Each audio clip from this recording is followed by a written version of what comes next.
et bienvenue dans cette vidéo explicative du chapitre 9. Quelles sont les modalités de développement des entreprises? Programme de management, première technologique, spécialité, management et gestion, anciennement STMG. On va étudier dans ce chapitre tous les principes de développement des entreprises, comment les entreprises réussissent à se développer.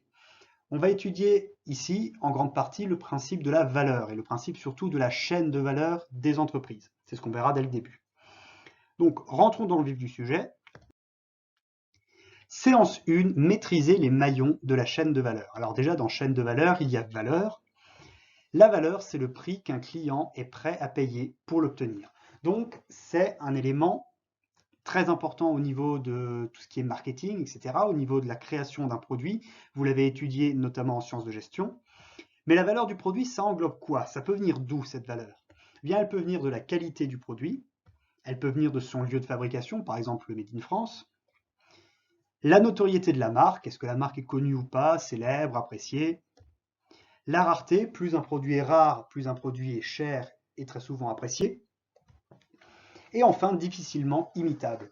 Pour donner une explication, par exemple, lorsque Apple a créé pour la première fois les iPhones, aucune autre entreprise ne l'a suivi directement. Donc c'était un produit qui avait énormément de valeur car il était difficilement imitable. Au niveau justement de cette création de valeur, la valeur est créée grâce à différentes activités dans l'organisation. Bon, ici on est plus dans les entreprises. Il y a des activités qui sont dites principales, ce sont les activités qui créent de la valeur, comme la production, la logistique, le marketing, et d'autres activités, les activités de soutien, la RH, la comptabilité, l'informatique, l'approvisionnement, etc. Toutes ces activités de soutien ne créent pas directement de la valeur, mais sans elles, les activités principales ne peuvent pas le faire. C'est pour ça qu'on appelle ça des activités de soutien. Dans les entreprises, au niveau des activités, il y a deux possibilités. Soit une stratégie d'intégration, c'est-à-dire on garde les activités au sein de l'entreprise et on les fait nous-mêmes, soit externalisation, c'est-à-dire on demande à une entreprise tierce de faire le travail à notre place.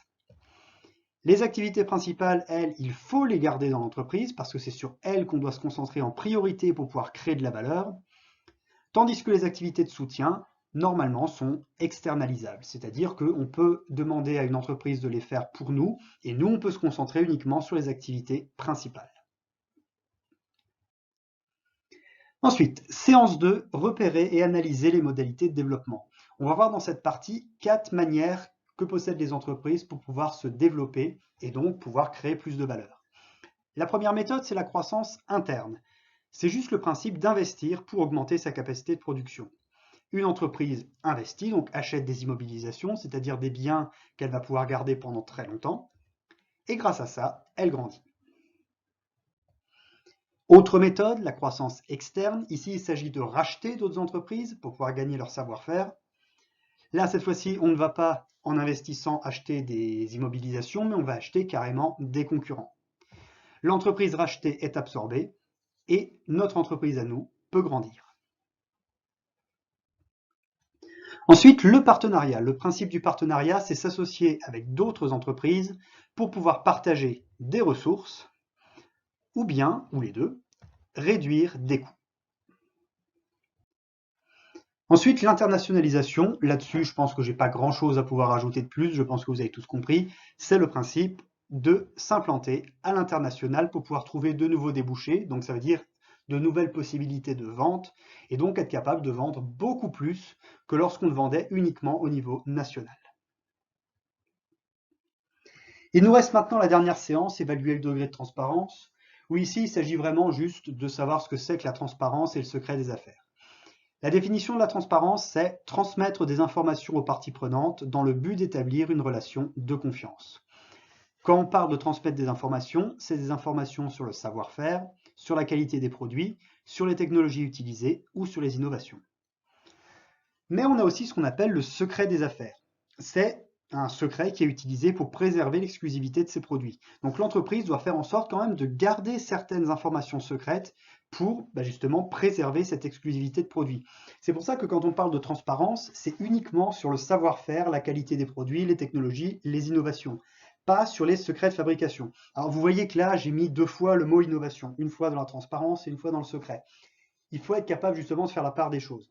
Il faut montrer qu'on est capable d'innover, Regardez, nous sommes en train d'innover, nous sommes en train de faire ci, nous sommes en train de faire ça, mais sans trop en dire pour éviter que les concurrents puissent gagner des informations précieuses qui leur permettraient pardon, de vous rattraper et essayer d'obtenir votre place. Enfin, on a le principe du dépôt du brevet.